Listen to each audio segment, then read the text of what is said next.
ভাইয়ের ছেলে কালো, তাতে কি হয়েছে? মেয়ে ভাই কালো হইলাম না, নিব না।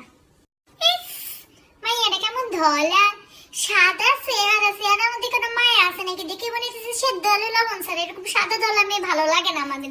আল্লাহ জানে কোনো শ্বেত নেত্রকে কিনা এত সাদা কেন।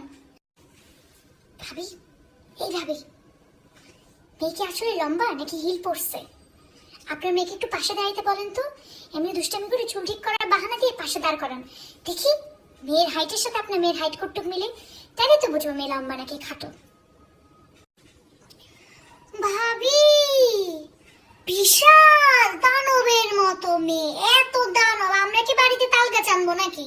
তাল গাছ আনতে ছিল তো তাল গাছটা লাগাইতেই পারি। এত বড় লম্বা মেয়ে আনার কি আছে? বিশাল লম্বা মেয়ে, দানব একটা পাহাড়।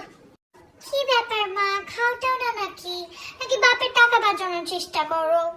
এরকম শুকনা মেয়ে তো আমাদের ভালো লাগে না, মনে হয় যে একটা বাঁশ গাছ। আমরা তো সবাই খাই দেয়, আমাদের ফ্যামিলি আমরা অনেক খাওয়া দাওয়া করে, আমরা অনেক রসিক খাওয়া দাওয়ার বেলায় আর কি।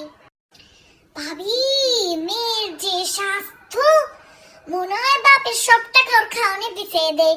এই মেয়ের যদি আমাদের বাড়িতে আনি, তাহলে আমাদের ফ্যামিলির মধ্যে একটা সিভিল দুর্ভিক্ষ চলবে, সিভিল ওয়ারের মতো। আপনি তো কথাই বলেন, একদম চুপচাপ। সব চুপচাপ মেয়েগুলাই একদম মিচকা শয়তান, হাতে মনে মনে অনেক শয়তানি থাকে, এগুলাই শয়তান।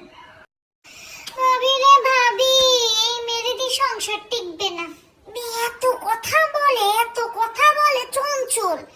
এসব মেয়ের দিয়ে সংসার টিকবে না, সারাদিন খালি বাইরে বাইরে বাইরে বাইরে ডাং ডাং করে ঘুরে বেড়াবে, সংসার তো করবে না ভাবি।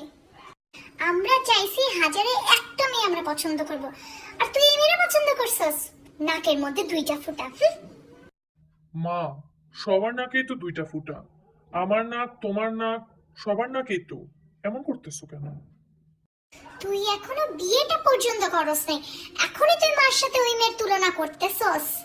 বিয়ের পরে তো আমার দুই বেলা ভাতও খাইতে দিবি না।